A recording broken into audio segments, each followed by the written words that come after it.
vamos em mais uma leitura, discussão, debate de um texto de Freud. Caminhos da Terapia Psicanalítica, 1919. Bora lá? Bora. Opa, aí sim. Caros colegas, como sabem, nunca nos gabamos da completude e interesse do nosso saber e de nossa capacidade.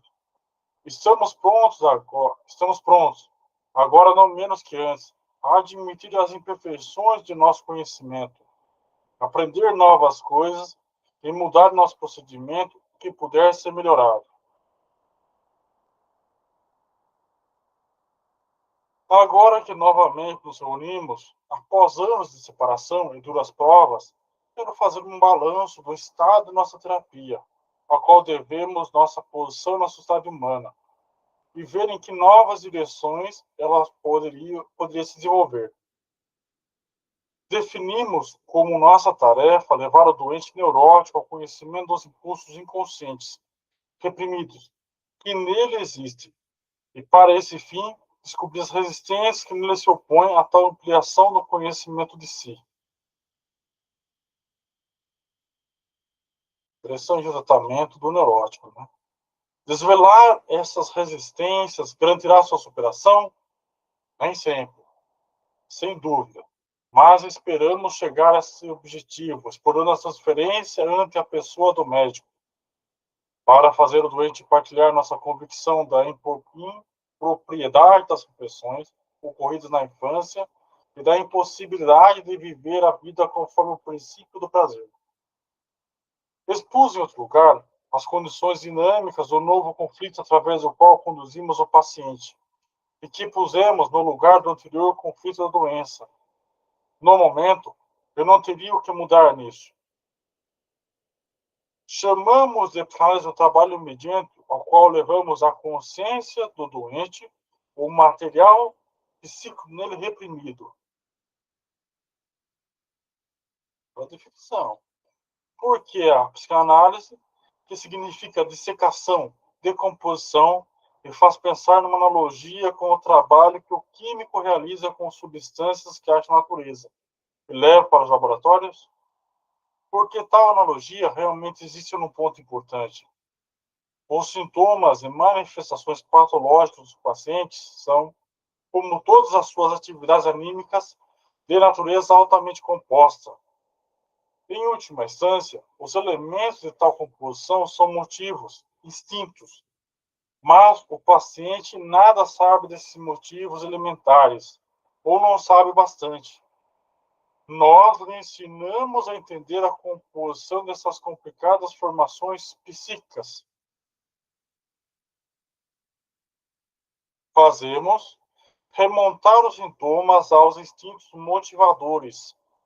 Indicamos nos sintomas esses motivos instintuais, até então desconhecidos para o doente, tal como o químico isola a substância básica, o elemento químico do sal, em que se tornará irreconhecível, por estar unida aos outros elementos.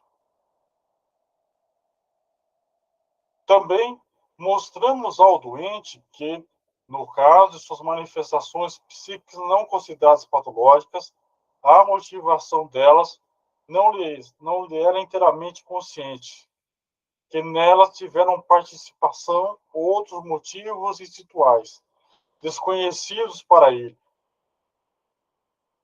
Também explicamos o impulso sexual humano, dissecando-os em seus componentes, e ao interpretar um sonho, procedemos de modo a negligenciar o todo e ligar a associação aos seus elementos distintos.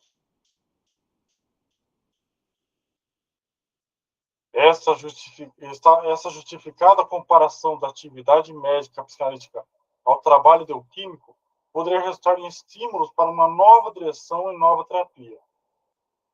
Nós analisamos o doente, isto é, decompusemos suas atividades psíquicas em suas partes constitutivas elementares, mostrando esses elementos instintuais isoladamente. O próximo passo não seria, então, ajudá-lo numa nova, melhor composição deles? Os senhores sabem que tal exigência foi efetivamente levantada.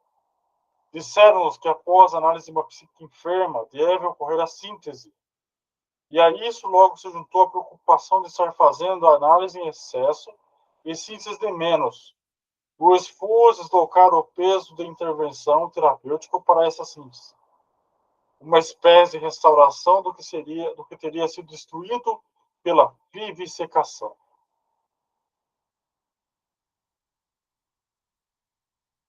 Mas não posso acreditar, caros colegas, que uma nova tarefa se nos apresente com essa psicossíntese. Caso me permitisse ser franco e delicado, diria que se trata de uma frase repetida. Contento-me em observar que temos aí apenas a aplicação exagerada de uma comparação, ou, se quiserem, a exploração injustificada de uma denominação. Mas um nome é apenas uma etiqueta usada para distinguir uma coisa de outra semelhante. Não é um programa, um sumário ou uma definição. É uma comparação precisa apenas tangenciar num ponto a coisa comparada, podendo se distanciar dela em todos os outros.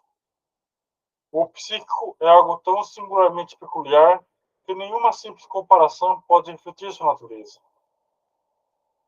Espera aí, que alguém está querendo entrar.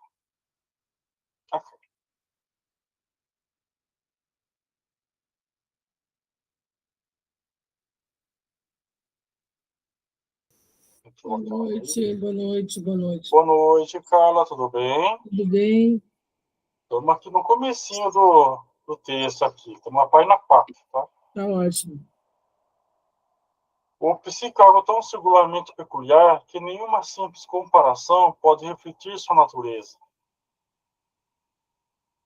O trabalho psicanalítico fornece analogias com a análise química, mas também com a intervenção cirúrgica, com a interferência do ortopedista ou com a influência do educador.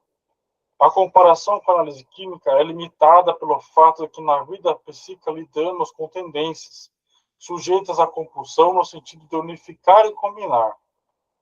Se conseguimos recompor um sintoma, liberar um impulso institucional de um nexo, ele não permanece isolado, inserindo-se imediatamente num novo nexo. A gente vai ver esse vocabulário aqui. De fato, o doente neurótico nos oferece uma vida psíquica dilacerada, dividida por resistência. E, enquanto analisamos e eliminamos as resistências, ela cresce organicamente. A grande unidade que chamamos eu integra em si todos os impulsos instintuais que até então estavam dela dissociados e ligados a outra parte. Desse modo, a psicossíntese ocorre no analisando sem a nossa interferência automática e inevitavelmente. Produzimos as condições para ela ao decompor os sintomas e levantar as resistências. Não é verdadeiro que algo no doente seja decomposto em seu constituinte e aguarde pacientemente que nos acompanhamos de algum modo. O desenvolvimento de nossa terapia tomará provavelmente outros caminhos, sobretudo aqueles que ferezem no seu trabalho dificuldade técnica de uma análise da histeria, não vou ler isso aqui, está em alemão, caracterizou como uma atividade por parte do analista. Entendamos rapidamente sobre o que significa essa atividade. Descrevemos nossa tarefa terapêutica com base em dois fatores: tornar consciente o reprimido e pôr a descoberto as resistências. Nisso, já somos ativos o bastante, sem dúvida. Mas devemos deixar o doente a lidar sozinho com as resistências que lhe foram apontadas? Não podemos lhe prestar outro auxílio senão o que ele experimenta com o estímulo da terapia? Não é natural ajudá-lo também de outra forma, colocando-o na situação psíquica mais favorável para a desejada solução do conflito? Pois o que ele pode alcançar depende igualmente de uma série de circunstâncias externas. Devemos evitar interferir nessa constelação? externa, modificando-a adequadamente? Penso que uma tal atividade do médico que analisa é inatacável e inteiramente justificada. Os senhores percebem que aqui se abre para nós um âmbito novo de técnica psicanalítica, cuja exploração demandará esforço aprofundado e que resultará em preceitos bem definidos? Não tentarei agora iniciá-los nessa técnica, ainda em formação, limitando-me a destacar um princípio fundamental que provavelmente dominará esse âmbito. Ele diz o seguinte: o tratamento analítico deve, tanto quanto possível, ser conduzido na privação e na abstinência. Isso aqui é um conceito muito legal mesmo, de privação e abstinência. Deixaremos para uma discussão mais detalhada verificar até onde isso é possível. Mas, por abstinência, não se deve ter a privação de toda e qualquer satisfação, o que seria naturalmente inexequível. E tampouco que no sentido popular se entende por isso a renúncia ao ato sexual, e sim algo diverso, ligado muito mais à dinâmica do adoecimento e da recuperação.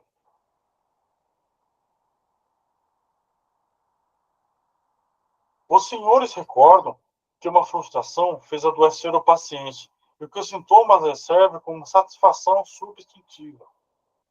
Durante a terapia, pode observar que toda melhora do seu sofrimento retarda o ritmo da recuperação e diminui a força instintual, que impede a cura. Mas também não podemos dispensar essa força instintual. Uma diminuição dela é perigosa para a nossa intenção de cura. Que conclusão se mostra tão inevitável? Embora pareça cruel, temos de cuidar para que o sofrimento do doente, em alguma medida eficaz, não alcance um fim prematuro. Isso aqui, gente, eu vou até dar uma pausinha. Isso aqui é o que mais acontece dentro de muita clínica. Né? O terapeuta ele quer acelerar ali a cura da pessoa. Vamos acelerar isso aqui. E não dá tempo da pessoa maturar certas coisas. Isso é muito importante.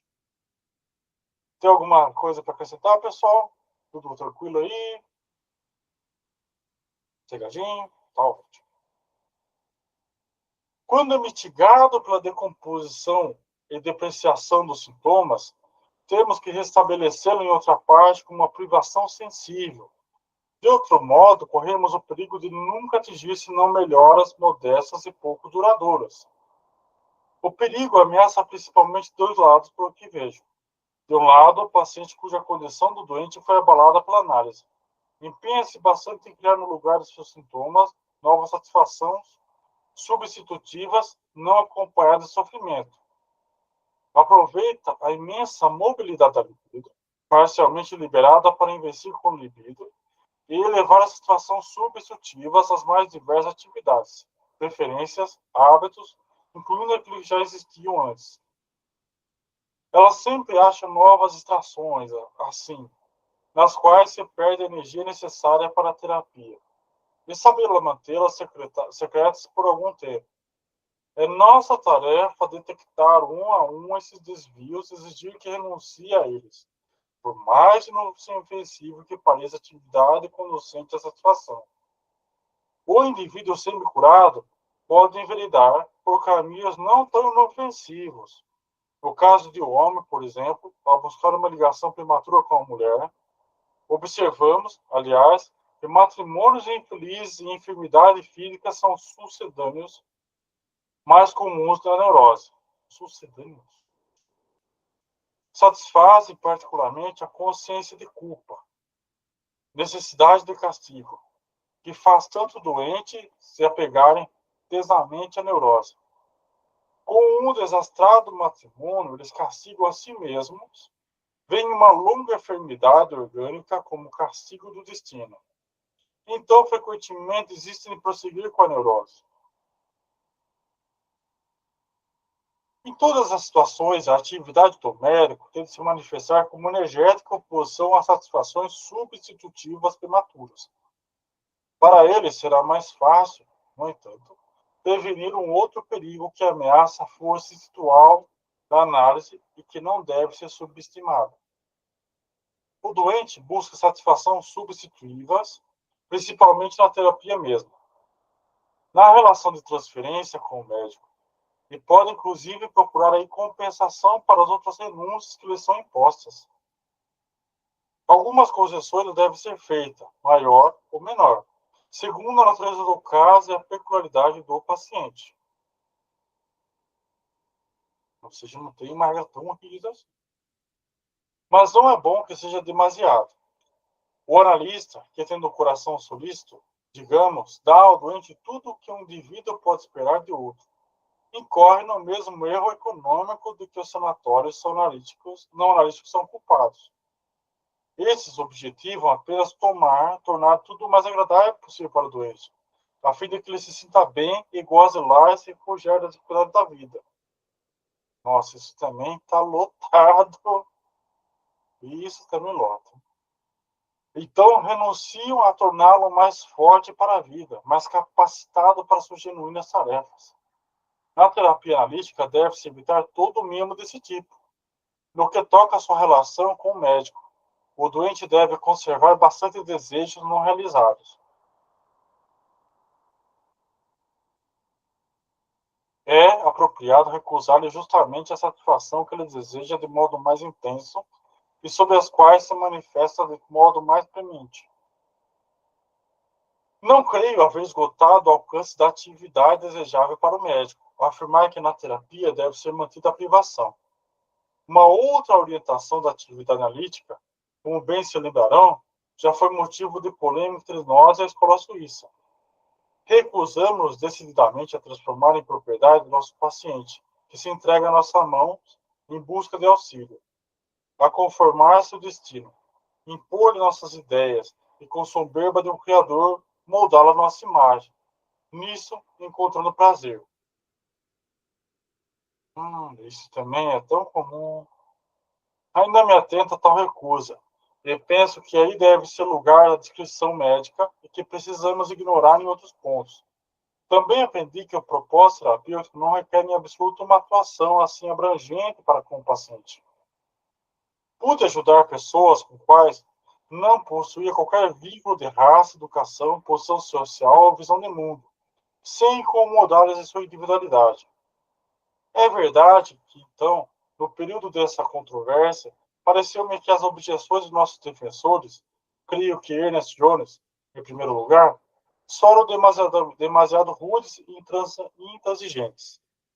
Não podemos deixar de acolher também pacientes tão desorientados e ineptos para a vida que será preciso aliar em seu tratamento a influência educativa com a analítica. E também para a maioria dos outros haverá ocasião que o médico é obrigado a atuar como educador e conselheiro. Os manejos terapêuticos, né? Aqui já está falando de manejo, como manejar certos pacientes, certos clientes, depende da abordagem, certos analisando. Mas isso deve ocorrer com grande cuidado, e o doente não deve ser educado para se assemelhar a nós, mas para liberar o consumo e consumar sua própria natureza. Nosso estimado amigo J. J. Putman, na América, que atualmente nos é tão hostil, nos perdoará, por também não podemos aceitar sua reivindicação de pôr a psicanálise a serviço de uma visão do mundo filosófico e de impor esta ao paciente a fim de enobrecê-lo. Na minha opinião, isso, afinal, não passa de violência, ainda que coberta das mais nobres intenções. Ao perceber gradualmente que as várias formas patológicas que tratamos não podem ser resolvidas com a mesma técnica, chegamos a uma outra atividade, de espécie bem diferente.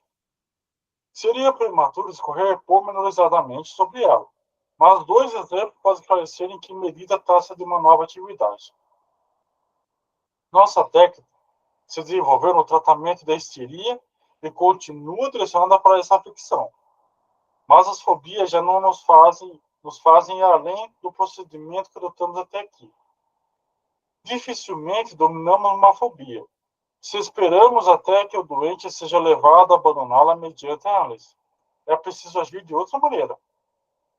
Vejamos o exemplo da agorafobia, que hoje existem duas classes, uma mais leve e outra mais grave. Os fóbicos do primeiro tipo sentem angústia cada vez que saem sós pela rua, mas não deixam de sair por conta disso. Os outros se guardam da angústia, renunciando a sair sós. No caso desses últimos, temos sucesso apenas quando conseguimos movê-los através do análise a novamente portar-se como fóbicos do primeiro grau, isto é, saindo à rua, e desse modo combatendo a angústia. Primeiro, então, há que moderar a fobia, e somente quando se alcança isso por instância do médico é que o doente adquire associações e lembranças que tornam possível a solução da fobia.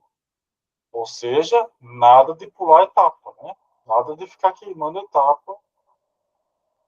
A espera passiva parece ainda menos indicada no caso severos de atos obsessivos, que em geral tendem a um processo de cura assintótico. Há um tratamento interminável, em cuja análise há sempre o perigo de fazer vir à luz muitas coisas e nada mudar. Não me parece haver dúvidas de que a técnica correta, nesse ponto, consiste apenas em esperar que a terapia mesmo se torne uma compulsão, para depois utilizar essa contra-compulsão, suprimir violentamente a compulsão patológica. Mas os senhores veem que com esses dois casos que apresentei, apenas a amostra de novos desenvolvimentos que se oferecem para a nossa terapia. Por fim, quero abordar uma situação que pertence ao futuro, que para muitos senhores parecerá fantástica, mas que, ao meu ver, merece que tenhamos um pensamento preparado para ela. Os senhores bem sabem que nossa ação terapêutica não é muito extensa. Somos apenas um punhado de pessoas. E cada um de nós, mesmo trabalhando esforçadamente, pode dedicar apenas um número escasso de doentes. Na abundância da miséria neurótica que há no mundo, e que talvez não precise haver, o que logramos abolir é qualitativamente insignificante. Além disso, as condições da nossa existência limitam as camadas superiores da sociedade, que escolhem a voltar de seus próprios médicos. E nessa escolha são afastadas da psicanálise por todo gênero de preconceitos. Para as amplas camadas populares que tanto sofrem com neuroses, nada podemos fazer atualmente. Agora, suponhamos que algumas organizações nos permitissem aumentar nosso número de forma tal que bastássemos para o tratamento de grande quantidade de pessoas. Pode-se prever que, em algum momento, a consciência da sociedade despertará, advertindo-a de que, com o pobre, tem tanto direito ao auxílio psíquico quanto hoje em dia já tem as cirurgias vitais. E que as neuroses não afetam menos a saúde do povo do que a tuberculose. E assim como essa, não pode ser deixadas ao impotente cuidado do indivíduo. Então serão construídos sanatórios ou consultórios que empregarão médicos de formação psicanalítica, para que, mediante análise, sejam mantidos capazes de resistência e de realização homens que de outro modo se entregariam à bebida, mulheres que ameaçam sucumbir sob a carga de privação, crianças que só têm diante de si a escolha entre as neuroses e o embrutecimento. Isso aqui é muito legal e hoje é muito comum. Esses tratamentos serão gratuitos. Isso é verdade. Isso aqui foi profético e é verdade. Talvez demore muito até que o Estado sinta como urgente esses deveres. As circunstâncias presentes podem adiar mais ainda esse momento. Talvez a beneficência privada venha a criar institutos assim. Mas um dia isso terá que ocorrer. Então, haverá para nós a tarefa de adaptar nossa técnica a novas condições. Não tenho dúvida de que o acerto de nossas hipóteses psicológicas impressionará também os incultos, mas teremos de buscar a mais simples e palpável expressão para nossas teorias. Veremos, provavelmente, que os pobres se acham ainda menos dispostos a renunciar às suas neuroses que os ricos, porque a difícil vida que os espera não os atrai, e a doença significa para eles mais um título a ser social. É possível que só consigamos realizar algo se pudermos juntar auxílio psíquico e apoio material, à maneira de Pedro José. É também muito provável que na aplicação em massa de nossa terapia sejamos obrigados a fundir o puro ouro da análise com o cobre da sugestão direta. E mesmo a influência hipnótica poderia ter aí no seu lugar, como teve no tratamento dos neuróticos de guerra. Mas, como quer que se configure essa psicoterapia para o povo, qualquer que sejam os elementos que os componham, suas partes mais eficientes e mais importantes continuarão a ser aquelas tomadas da psicanálise rigorosa e não tendenciosa. Eu só vou ler aqui os rodapés, aqui, rapidinho. Ele fala lá do motivo, né, instinto, o triebru, as versões estrangeiras só ver se tem alguma questão lá, são traduções. Eu pensei que eram mais... Enfim, é isso, pessoal. O microfone está aberto. Fiquem à vontade.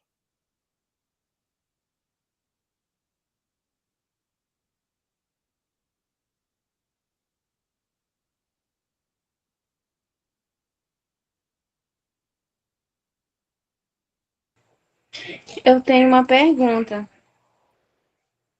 Pode mandar. Eu queria saber como que se concebe o papel do analista nesse processo terapêutico.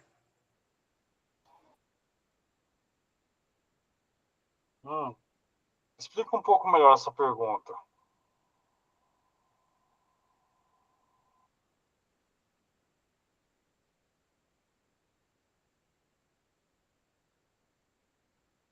Juscelene, explica um pouquinho melhor essa pergunta. Não entendi muito bem.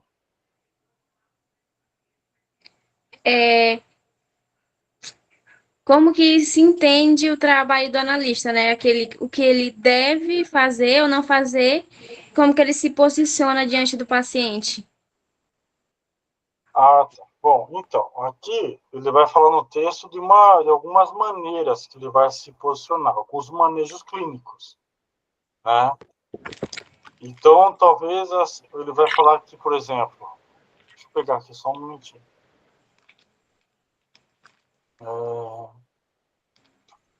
Ele vai falar, por exemplo, essa questão do inconsciente, né? Que ele vai trazer o do inconsciente através de perguntas, através da associação livre, através assim da pessoa aos poucos ir maturando através de perguntas, através da dialética.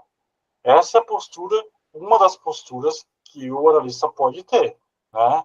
Assim como ele falou na outra questão do manejo, que é a questão da psicoeducação, que é uma forma de tratamento.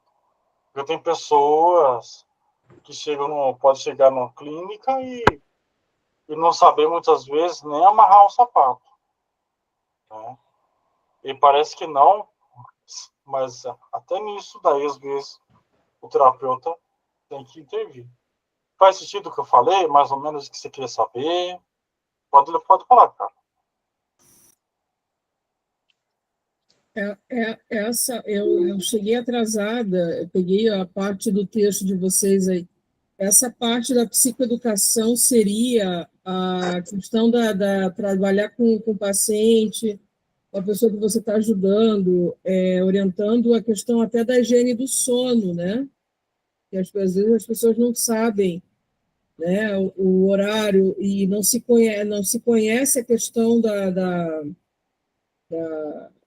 a pessoa não tem esse costume de observar como é que é o sono, se dorme bem, se não dorme bem. Isso influi totalmente, né?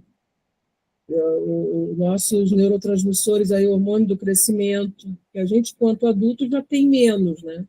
Já tem bem menos esse hormônio no corpo. A criança tem muito, né? Eu falo isso porque o meu público de atendimento, né, que eu sou professora, né? Mas essa área da saúde mental a gente lida direto, né? Porque professora primeiro, profissional de saúde mental que a criança tem contato na escola, né? E essa questão de saúde mental, isso aí, toda professora, todo professor tem que estar se cuidando, o autocuidado, e também para esse público, né? Aí isso aí me chamou a atenção. Agora, que você, lendo ali, você tem uma parte que você tocou no ponto da questão do que o profissional, né, o analista, o terapeuta, ele também é um educador, porque a pessoa, muitas vezes, ela chega para vocês, né? Eu não sou terapeuta, mas eu faço atendimento com um analista. Psicanálise eu faço para para mim, é a autorregulação, né? Porque profissional da educação, e a gente veio aí da pandemia, precisei muito, né? Então, acredito que todo mundo, nesse meio tempo, foi em busca de uma terapia, de um profissional da saúde mental. E aí, a gente tem que estar muito atento a isso, né? A gente se cuidando e cuidando de pessoas, porque não é que no magistério a gente vai ser cuidador, não. Nós somos professoras, professores, ali a gente ensina, mas a gente acaba, em muitos momentos, tendo esse olhar da psicologia, né? Tendo que gerenciar isso com as crianças, né? Com os adolescentes, né? As famílias também, muitas vezes, estão desestruturadas, e aí a questão que entra, que é o que a gente comenta muito na escola, a importância do profissional, né, da saúde mental dentro de uma escola, né? É indispensável, urge, e a gente não tem. E a questão que precisa muito dessa educação, né? E é muito importante saber que nesse texto aí, né, os profissionais da saúde mental estão ligados, né, estão com esse olhar para isso, porque muitas vezes as famílias chegam desorientadas e cabe, né, esse profissional, a terapia em si, orientar mesmo como é uma forma de educar, né? Educar o que está comendo, né? Como é que está dormindo, como é que está esse sono. Porque o sono é fundamental, né, gente? Eu penso que o sono, sem sono, o não dormir, e a gente, hoje em dia, tem muito essa questão as pessoas ficam muito na tela, né? Muita tela para o adulto, muita tela criança. E aí você percebe muito isso na aprendizagem, né? Na cognição, na intelecção da criança, você vê que ali já teve uma interferência da tela, direto, né? E outros transtornos de aprendizagem, outras questões aí que vão surgindo. Mas muito interessante esse parágrafo aí, tá? Sim, é que são várias formas de manejar, né, um caso clínico. Por exemplo, assim, falando, voltando também para a pergunta de Silene, já pegando aqui, que ele falava alguns meios. Então, exatamente, é uma educação, é um conselho, porque a pessoa está perdida, muita gente chega perdida, igual o aluno que chega perdido, fala, meu Deus, o que eu estou fazendo nesse mundo? E aí, o que você você já tem que dar um conselho, você calma, respira, vamos andar, vamos desenhar, porque não tem opção. Você vai pegar uma criança em choque, uma pessoa perdida. Isso acontece por N motivos, N motivos. E uma das intervenções do Silene, cara, é essa, é você falar, tá, você não chega, quando você chega para um aluno, quando você chega uma pessoa, que a pessoa vem chorando, desesperada, você não fala assim, senta aqui, vamos conversar, esclarece o que está acontecendo, me fala o que está acontecendo. Isso é uma intervenção bem básica terapêutica. As pessoas não têm noção, mas isso já é terapia, isso já é também uma das intervenções analíticas. Me esclarece. Ou você quer ver uma coisa assim, que muitas pessoas falam, que dentro da análise que você vai trabalhar, a pessoa vira e fala assim, não sei o que, tananá. Ah, a menina me bateu, mas eu não quero falar tananá. Fala alguma etc. Esse etc, a pessoa também vai ter que esclarecer dentro da psicanálise. Não dá para você deixar esse vago, essa coisa vaga. O que você quer dizer com etc? O que você quer dizer com tananá? Isso também é uma intervenção. Vamos pôr tudo, vamos esclarecer tudo isso. Aqui é o momento para você me falar o que está faltando no seu vocabulário.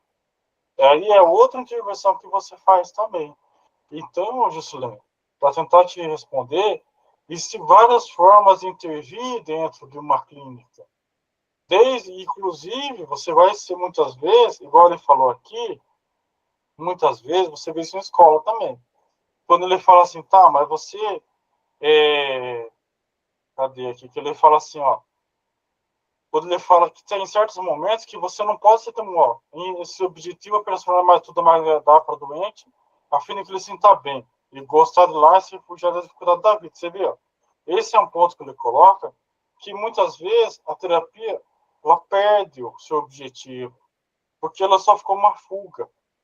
ele já não é um lugar ali onde a pessoa vem para matutar, para se entender. Vira uma amizade, aí perde o valor terapêutico. Perde muito. Você vê como tem várias intervenções? Faz sentido para vocês? O que vocês acham?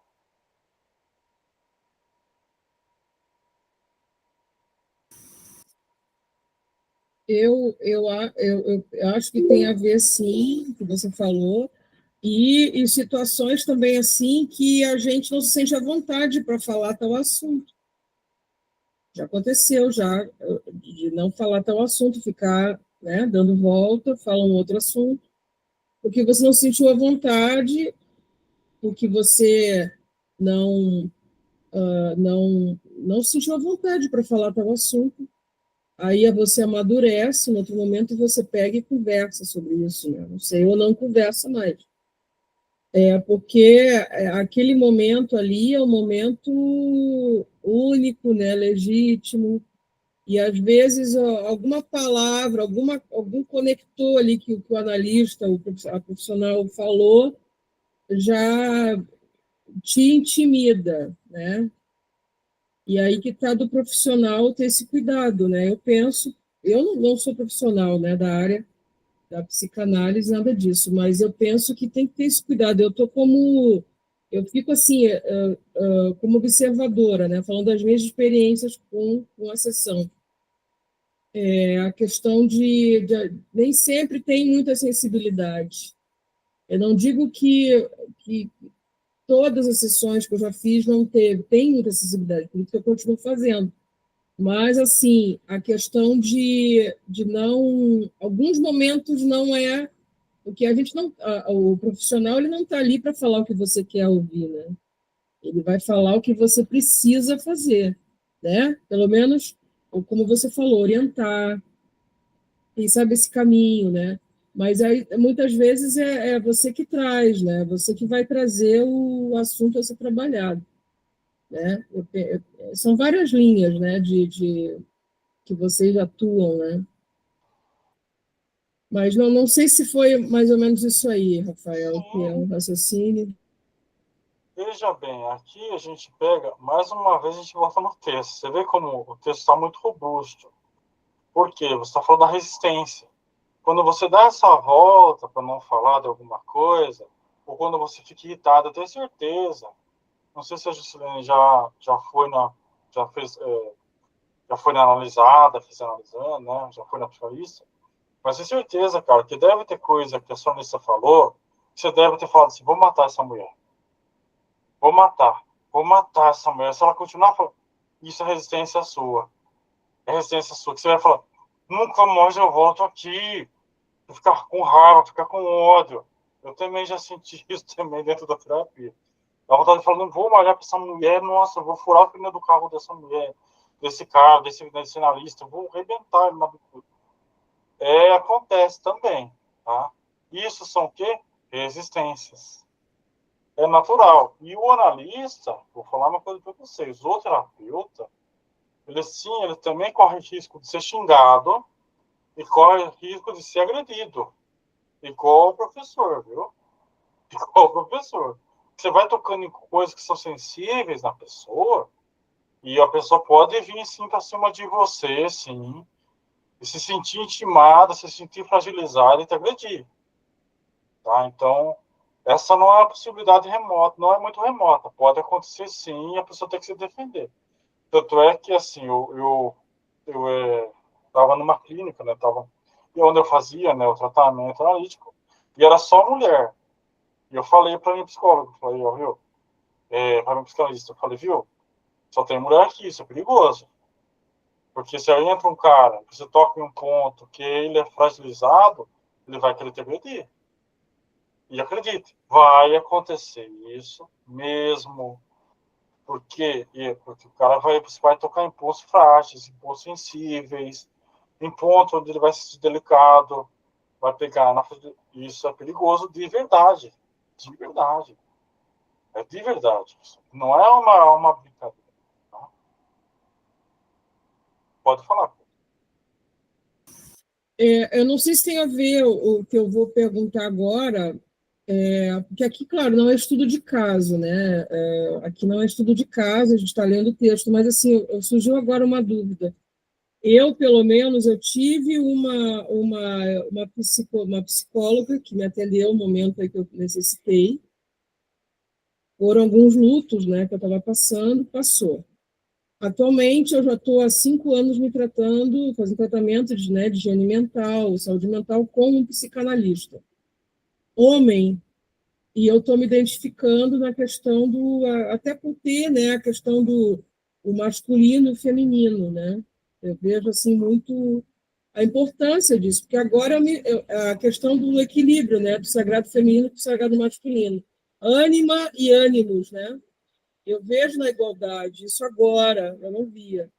E aí eu pensei assim, não, eu vou procurar um especialista homem para ver se muda alguma coisa. E sabe que tá muito bom isso? Não é uma relação de amizade, não, viu? É estabelecida uma relação bem ética, eu acho isso muito importante, né? Mas não, porque aí é como você falou, amizade, quando entra na amizade, o friend zone aí já não dá mais, né? Não tem condições mais de seguir com a terapia, você tem que trocar. Eu, no momento, não me vejo com alta, né? Acho que eu vou fazer ainda durante um tempo, preciso, porque todos os profissionais, né? Todas as profissões precisam fazer. Olha, a saúde mental da gente eu vejo assim que é 100%, né? Não sei se tem a ver o que eu falei aí, Rafael. Tem também, porque assim, aí vai entrar na questão da resistência. Por quê? Vamos pegar agora uns casos assim. Então, vamos supor que uma mulher foi estuprada por um homem. Olha que caso.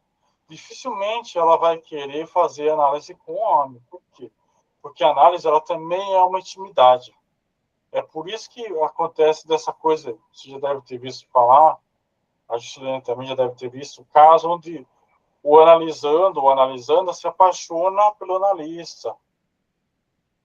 Você já deve ter visto isso aí, bastante. Por quê? Porque a pessoa está relatando intimidades. Então, também tem a ver com essa questão, né, de resistência. Por exemplo, assim, uma criança que apanha do pai e é espancada pelo pai. Dificilmente ela vai querer um homem fazendo análise com ela. Vai ter que ter um pré-tratamento com a mãe para chegar no homem. Por mais que o cara seja o analista da criança, por mais que o cara tenha as técnicas mais top do Galáxia, dificilmente a criança vai ganhar essa resistência. Eu já ouvi relatos disso, tá? Então você vê como é complicado. Sim, tem relação também. Entra na questão de novo da resistência. Como descobrir essa resistência? Tá? Que mais, gente? Que mais? Só legal o texto. Você vê como o texto é bem. Vocês percebem também no texto uma coisa que chamei a atenção no finalzinho, que ele fala aqui da questão da gratuidade do tratamento, que hoje é muito comum, tá? Que é essa questão do tratamento em massa, né? Que novas descobertas vão acontecer. Vocês percebem que muita gente fala que a psicanálise é uma coisa fechadinha, bonitinha, numa caixinha. Ó, já foi tudo descoberto. O próprio Freud fala, não, gente, vocês estão malucos. Nem começamos a brincadeira ainda. Vocês estão doidos, calma, gente. E vocês veem uma coisa, né? Eu não sei se vocês já passaram por sessões de hipnose. Ele fala até a influência da hipnose poderia ter aí o seu lugar. Olha que interessante. E olha como é um ramo que muita gente tem preconceito hoje em dia, inclusive na lista. Nossa, mas você vai estudar hipnose também? O próprio Freud está falando que pode ter um lugar. Vocês estão vendo que interessante?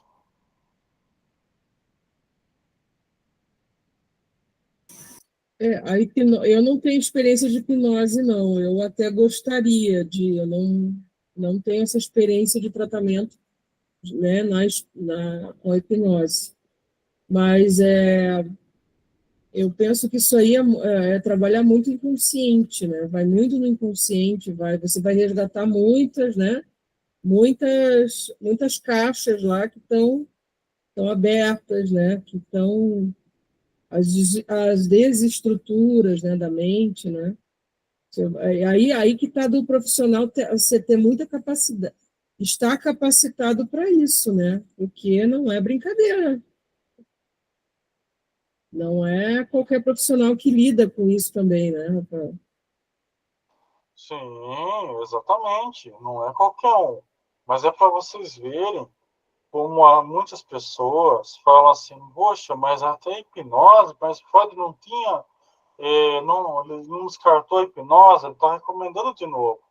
Porque a hipnose dele, da época dele lá, era uma hipnose que não era tão avançada. Inclusive, hoje é um tratamento de hipnólogo, algumas pessoas recomendam. Inclusive, olha que interessante, já que a gente tocou aqui, existe um tipo de hipnose que é feita como anestesia. Por quê? Olha que interessante. Isso é estudo científico, não é o Rafael que está falando. Não é coisa voz da minha cabeça, igual o pessoal fala. Porque tem pessoas que são alérgicas a vários tipos de anestesia. Ou elas têm uma situação no corpo delas, por exemplo, assim, o cardíaco, que não pode estar tomando certo tipo de anestesia. Aí vem um hipnólogo e faz o quê? Põe a pessoa num transe tão profundo que ela não sente dor. Já ouviram falar disso? Nunca ouvi falar, não. Isso aí para mim é inédito, olha só. Que ajuda, né? Que ajuda. Porque isso interfere nas conexões neuronais, né? Para a pessoa ficar num efeito, né? De anestesia mesmo, né? O efeito durante a cirurgia, né? Durante o efeito aí que ela vai fazer o procedimento. E, inclusive, isso aí também pode ajudar em outros processos alérgicos também, né? Pessoas que têm alergia, sei lá, penicilina, né? Mas aí tem outras alternativas hoje em dia de medicação. Mas isso eu não conhecia. E Impressionante. vocês sabem qual o profissional que mais usa? Lucilene e Carla, me digam, qual vocês acham que é o profissional que mais usam a intervenção da hipnose nesse sentido? Chutem aí. Vamos lá, o anestesista, Não, não, profissional assim que eu falo assim, a profissão mesmo, o tipo de profissional. que usa É, hipnose, usam usam direto. Dê um chute aí, Juscelene, pense, vamos lá. Quem sabe se descobre, vamos lá. Vai, cara. Dê um chute aí, você falou analista, o anestesista, não, outro profissional. não, esse profissional não é da área da saúde. Ele era da saúde, ele é médico, mas. Ele é médico? Deixa eu ver. Pensa aí. O que você acha, Silene? Está quietinha aí.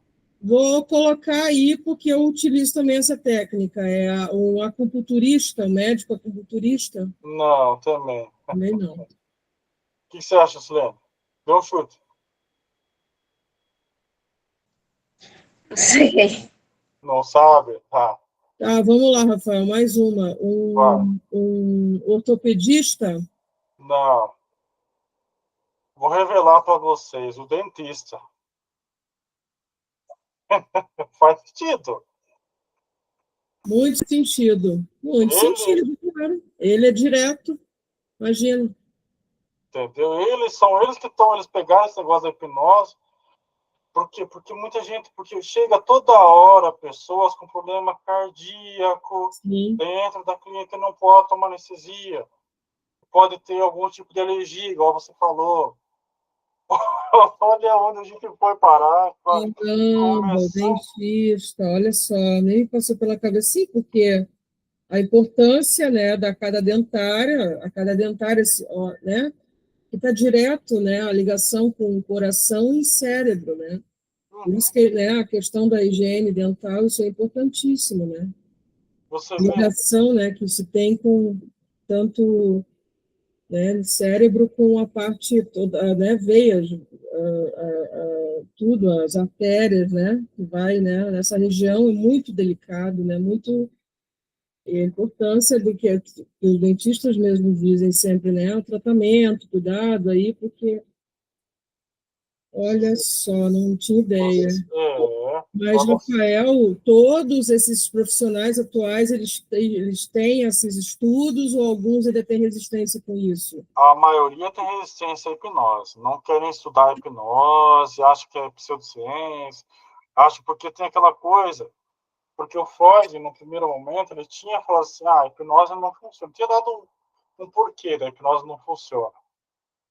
Só que a gente não tem mais a mesma hipnose que era dele. E também, e o Freud mesmo falava que ele era um péssimo hipnotizador. Ele sabia que ele não era um bom hipnotizador. Mas depois veio outros hipnólogos, né, que estudaram a fundo e tudo mais, porque você pode hipnotizar a pessoa, por exemplo, assim, para parar com vício de cigarro, de bebida. Você pode fazer um tratamento hipnótico em relação nesse sentido.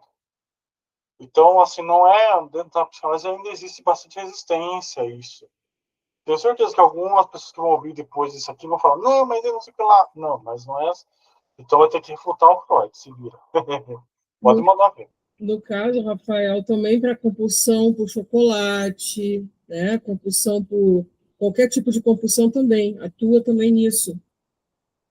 Sim, sim, sim, exatamente. Existe Doce, né? Compulsão por doce, né? qualquer compulsão, qualquer Uhum. compulsão. Medo, questões de medo. Tem muita coisa que dá para trabalhar com hipnose. Só que ainda as pessoas ficam resistentes. Por quê? Porque elas acham que hipnose é aquilo que vem em filme, sabe? Que o cara mexe a mão assim, nossa, mexeu a mão, o cara caiu e acha. Olha que interessante. Vamos aproveitar aqui. Hoje a gente não tem muito tempo, não tem próxima aula, então dá para a gente conversar bastante. Por exemplo, assim, como que vocês sabem que a hipnose funciona? A hipnose ela tem várias características. Por exemplo, uma delas é desvio de atenção. Quantas vezes, Carlos e Gislene, vocês não falaram assim, cadê meu celular? E onde está seu celular? Na sua frente. Na sua frente. Já passaram por isso? Já, muitas vezes. Então, isso. O óculos também, né? O óculos está aqui, onde está meu óculos? Onde é que está meu óculos? Aqui. Exato. Por quê? Porque você entrou em um estado de transe e não percebeu. Vocês já assistiram um filme de 2 horas e passou rapidinho? Falou, caramba, passou minha tarde inteira, ou sei lá, fez uma atividade que te tomou a tarde. Por quê? Porque você estava em hiperfoco. E é basicamente isso que é a hipnose. É um hiperfoco. Eu estudei um pouquinho, eu não atuo na área, quero ver se mais para frente eu volto mais a fundo a hipnose. Mas a hipnose é um hiperfoco. Você pega uma leitura, quantas vezes vocês já fizeram isso? Vamos pegar esse livro aqui, pá, matou meu sábado inteiro só em um livro. Quantas vezes? Em um filme. Isso é hipnose, gente. É isso que você vê lá no show, quando o cara pega um alho e come como fosse uma maçã. É um hiperfoco. Ele transformou a pessoa ali, um objeto, em outra coisa. E é isso que ele está propondo. Essa também é uma intervenção que não é muito famosa dentro da psicanálise, por causa da resistência de muitos especialistas, mas também pode ser possível. Você vê como o negócio vai mais fundo, vai mais fundo. E outra coisa, assim, que vê o Freud, ele era neurologista, né? A base dele ele era neurologista. Aí durante... Eu tenho pouca leitura de Freud, viu, dona Flor? Muito pouca leitura de Freud. Ele era, né, neurologista, então e durante um tempo ele usou hipnose e depois ele não quis mais usar, foi isso? Isso, ele abandona a hipnose, porque para ele a hipnose ali não estava dando bons resultados igual a associação livre, a catarse, né, a limpeza de chaminé. Só que, como eu falei, ele mesmo sabia que não era um bom hipnólogo, e na época era uma pré-hipnose, era mesmerismo, coisa assim, era outro nome. Tá? Então, mas ele já tinha um hiperfoco que ele fazia. Então tem aquela coisa do pêndulo, lembra? Que todo mundo vê nos filmes, o pêndulo, ó. Hoje em dia já nem faz assim. Hoje em dia a pessoa conduz, o hipnólogo conduz. Há também casos de pessoas que não é possível hipnotizar, parece, eu não tenho certeza. Mas há pessoas que não conseguem ser hipnotizadas. Uhum. Porque há pessoas que não. Que a hipnose é um meio a meio, entendeu? O hipnólogo e o hipnótico. Pode falar. E a questão do. Não é transgressão que se fala, a sessão, eu não sei se é o analista que faz isso, qual é o médico, neurologista, analista, não sei, psiquiatra, que faz, acho que é o psiquiatra que faz isso. Aquela da transgressão, da gente fazer um retorno na sessão, assim, de. Como é que chama esse termo? Regressão. Regressão. Quem é que administra esse procedimento? É o Então. Não tem nada a ver com isso aqui que a gente está conversando. É uma intervenção clínica tanto dentro da psicanálise como dentro da hipnose. Tá? Você pode trabalhar nos dois também. Por exemplo, assim, a regressão vai da memória da Regressão, pessoa. Regressão. Vai da memória da pessoa, até onde você vai puxando. Na hipnose parece ser mais fácil do que na psicanálise. Mas, assim, porque como o trabalho é a questão do inconsciente, né? Então, ali na hipnose, você vai relaxar o ego, o superego, para vir à tona no inconsciente. Pelo menos essa é uma das formas de tratamento terapêutico da hipnose. E no caso, Rafael, isso também requer que o profissional esteja capacitação para isso, né? Sim. Você vai mexer no inconsciente da pessoa, que é algo muito sério, e isso pode acontecer da pessoa não conseguir fazer essa regressão, pode acontecer de não, a pessoa não entrar nesse fluxo e não fazer, pode acontecer. Pode. Lembre-se, gente, lembre-se de uma coisa: qualquer tratamento, ele não fala com todo mundo. Então, ele mesmo, o próprio Freud fala, a psicanálise não é para todo mundo. É para alguns casos, não é uma cura para tudo. Mesmo a medicina não cura tudo. Tem coisa que o médico vai falar, também não dá para tratar isso aqui. Você vai ter que procurar outra coisa, outro tipo de médico. Sim, a resposta é sempre sim. Há uma limitação no método, sim. E aí que cabe ao terapeuta a outras abordagens. Por exemplo, se ele não vai pela psicanálise, pode fazer hipnose. Se não vai pela hipnose, pode ser por outra abordagem. Assim como é para a educação. Nem tudo vai ser feito do mesmo jeito. Você vai ter um monte de métodos educacionais. Porque não cabe. Às vezes, eu tenho, por exemplo, você pode pegar uma criança que entende melhor com desenho do que com escrita. O que fazer? Estudar melhor o desenho. Entendeu? Muitas, por exemplo, você falou das crianças, né? A gente falando da regressão, essas coisas. Tem a arte-terapia, a musicoterapia. Por que existe isso? Porque tem pessoas que não conseguem falar. A psicanálise é o falar, né? É a cura pela fala. Mas tem pessoas que não conseguem expressar. Então, o que ela vai fazer? Vai fazer arte. Vai fazer musicoterapia. Se você percebe, por exemplo, assim, Jung aborda muito isso. A gente teve aqui Nícia de Oliveira. Não sei se você já viu o filme dela. Vou mandar no grupo. Nícia de Oliveira. Nícia de Oliveira, uma coisa assim. Famoso, assim, toda a história dela. Esse Vocês filme viram? Ela fala o quê? Que ela fica trocando carta com Jung, que fala da arte terapia. Porque ela está trabalhando com pessoas dentro do sanatório, né? Até o Freud fala isso. Porque elas não conseguem se expressar, não conseguem se comunicar. Então você vai ter outras opções. E aí que é a beleza da psicanálise, porque você tem trocentas escolas, com trocentas abordagens. E isso é uma coisa bonita para se levar. A alma toca a alma. E ali ela arrumou uma brecha para a cura acontecer, né? Para acontecer o processo da cura. É maravilhosa, né? Maravilhosa essa mulher, maravilhosa. E Como uma pena que é muito, pouco conhecida, pouquíssimo conhecida. Tristeza. no Brasil, né? No Brasil, É, cara, eu acredito que fora do Brasil é assim, os bons profissionais do Brasil eles não são reconhecidos e fora são. sim. A linha de pesquisa dela, né? Que se fala muito a Melanie Klein, né? Que trabalha com as crianças, tudo. É impressionante. Você vê como o próprio Freud percebe isso. Olha o que ele fala aqui. Também é muito provável que na aplicação em massa de nossa terapia sejamos obrigados a fundir o puro ouro da análise com o cobre da sugestão direta. Ou mesmo a influência hipnótica poderia ter esse lugar, como teve no tratamento de neuróticos de guerra. Ele já percebe que a própria psicanálise já tem uma limitação. Ele já falou isso pra gente, né? Não está inventando moda, igual muito analista fala, mas tá... Não. Ele já percebeu que vai precisar de outras escolas, de outras ferramentas. Ele já percebe que o método tem problema.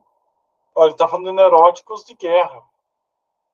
Imagine você fazer hipnose no neurótico de guerra e trazer à tona muita memória dele, o tipo de profissional que está na frente. Você pode trazer uma pessoa que fica agressiva. Fica. Entendeu? Surta. Entendeu? Olha onde vai, onde o campo.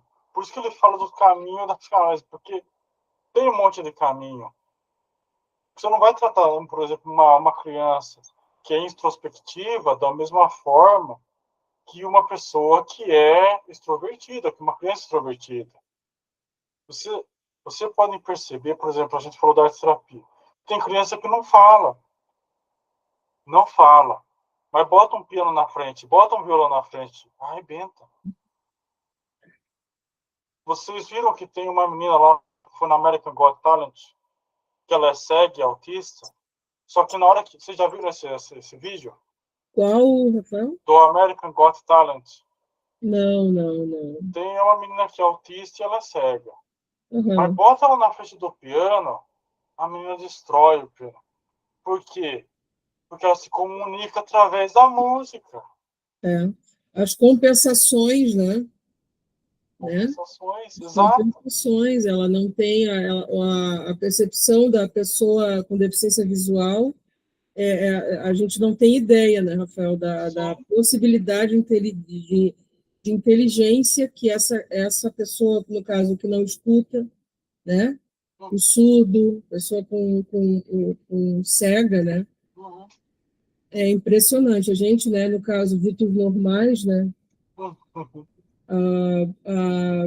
Eles têm as compensações, que é algo assim que a ciência também não explica como é que eles sentem, né? Sim. Muito impressionante isso aí. Meu Deus. E a arte? Quantos autistas são artistas? Muitos. Vocês... O próprio o surdo, o músico aí, música clássica, o Beethoven. Sim. E ele, olha o legado que ele deixou, impressionante inteligência, né? Que, entre outros e outras aí também, né? Que a história aí que trouxe para gente. Impressionante. E você vê, olha como o Freud ele tinha essa coisa que muita gente não tem hoje em dia, dentro da análise. Olha o que ele fala no comecinho do texto. Como sabem, nunca nos gabamos da completude e interesse do nosso saber e da nossa capacidade. Estamos prontos, agora não menos que antes, a admitir as imperfeições do nosso conhecimento, a aprender novas coisas e mudar o nosso procedimento que puder ser melhorado. Olha o que ele está falando. E o que o pessoal faz hoje, isso serve para todas as áreas, para tudo. Meu conhecimentinho aqui, eu vou morrer com meu conhecimentinho. Filho, não. Você não sabe de nada, inocente, sabe de nada inocente. Aquela frase que você falou lá na nossa aula lá de Aristóteles, uma daquelas aulas, acho que foram as primeiras aulas que eu assisti lá, que é mestre de nada e doutor de coisa nenhuma. Isso, foi exatamente. Perfeita essa frase. Perfeita. Você tem que registrar essa frase.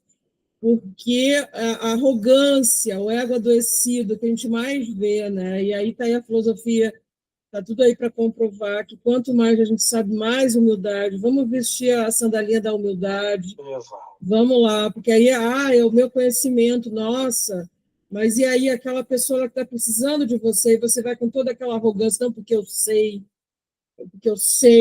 você não sabe nada, né? Exato. Aí, quanto mais eu aprendo, mais eu vejo que eu não sei. Exato. É essa frase aí, esse parágrafo aí. E foi o que eu postei lá no grupo de Aristóteles. Aristóteles falando, isso é só um esboço. Isso é só... Cara, é Aristóteles, o cara criou áreas, ele tirou áreas do nada. Isso aqui é só um esboço, perfeito. Então, eu lembrando, eu estava numa das aulas, num dos cursos aí que eu estava fazendo, estou fazendo ainda, e aí eu tinha que levar uma parte escrita, né? Eu gosto muito de escrever. E aí a parte lá da questão da como é que a criança aprende, o aprendizado da criança, o processo, né, que é um processo químico, biológico, enfim. Eu vou, para não aumentar aqui nossa fala. Aí eu disse, aí agora eu me lembrei disso agora. Aí eu falei para minha colega, isso aqui é um rascunho, um esboço. Ela disse, cara, isso aqui, tem certeza? Eu digo, sim. Isso aqui foi rápido, né, na nossa correria que a gente tem que fazer. Mil e uma coisa, mas é isso, Rafael. Como complementa, né? Como um complementa o outro. Ainda bem que a gente pode ler isso de Freud, né? Ainda bem. Porque o Freud, muita gente chamava ele de arrogante, de não sei o que, mas ele tinha uma coisa, que se ele precisasse, ele mudava toda a teoria dele. Se você vê a topologia, ele desenvolveu uma topologia, ele falou, esse modelo não está bom. Ele foi lá desenvolver uma segunda topologia. Ele mudou toda a teoria dele, do que ele entendia. E hoje em dia as pessoas vêm com o doutorado de nada. Com o doutorado de nada. Aquilo ali que você... E aí as pessoas esquecem, né? E ele com toda... Porque essa época que eles estudavam, né, Rafael? Eles tinham muito mais estudos, né? Uhum.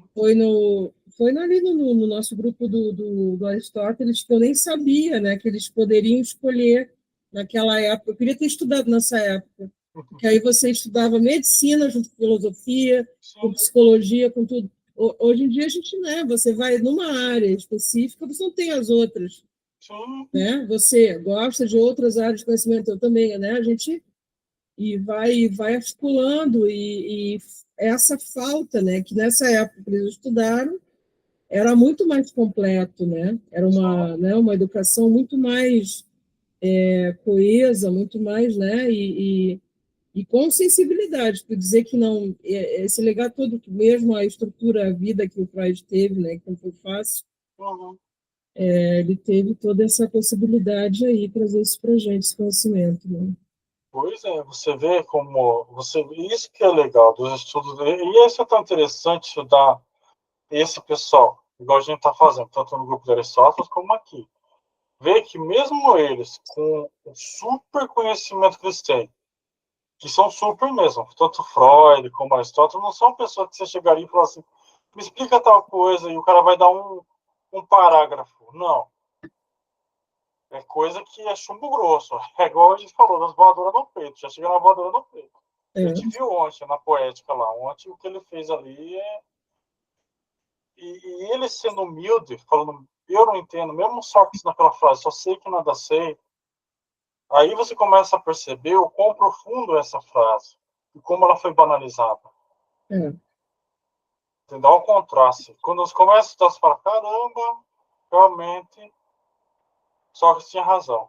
Sócrates tinha razão, muito razão. É o chegar mais perto, né? É você transitar em vários ambientes, né? Você, ora, tem que academia. Academia é você gerenciar a fogueira da vaidade. Sim. Né? E aí você tem que, dali, você tem que chegar lá para a escola e trazer aquele conhecimento, né? Isso aqui é o que é o bacana disso, né? Você aí, na sua profissão, você estuda tudo, e você trazer isso, a pessoa está ali em sofrimento, né? Sofrimento muitas vezes da alma, Sim. e é um sofrimento horrível, que é o pior, né? O físico é uma coisa, a alma é outra. E aí você chegar e a pessoa sair dali melhor, né? Poxa, não tem preço, né? Sim. Mas é isso, Rafael. Muito bom aí, muito bom. Não sei se todas as aulas eu vou conseguir estar aqui, né? Mas aí vou lendo os textos, muito bom isso aí. Saúde mental é tudo, né? Sim. Para estudo, importante. E o que você falou da higiene, do sono, é fundamental, tá? É um dos tratamentos também. infelizmente a Juscelene saiu, mas é um dos tratamentos, uma das intervenções do analista também é a saúde do sono. Se você não tem um bom sono, tudo se destrói. E isso tem a relação com o cérebro. Tudo se destrói. Verdade. E tem mais um ponto, só para a gente concluir, porque a gente Uhum. passou um pouquinho. Também não adianta você tomar medicamentos para dormir se você não faz um tratamento correto, tanto terapêutico. Não é só um tratamento, porque senão você vai tratando só você não está tratando a causa, você está tratando só o que decorre da causa. Só, não é, ai, caramba, esqueci agora a palavrinha. Você está tratando só Paliativo, né? Não é só o paliativo. Você não está. mas tem um outro tratamento que é só, mas não é a causa, você tem que tratar a causa. Não a Então, consequência, a causa é a consequência. a Né? consequência, isso. Mas tem uma outra palavra que pega mais nos sintomas. Uhum, Os sintoma. sintomas. Você está tratando só o sintoma, mas sem ser a causa. Quando você acaba de tratar, quando acaba o medicamento, volta o sintoma, porque a causa não foi tratada. Isso é o que ele está falando aqui para a gente. É isso que ele está falando, trazendo para o consciente.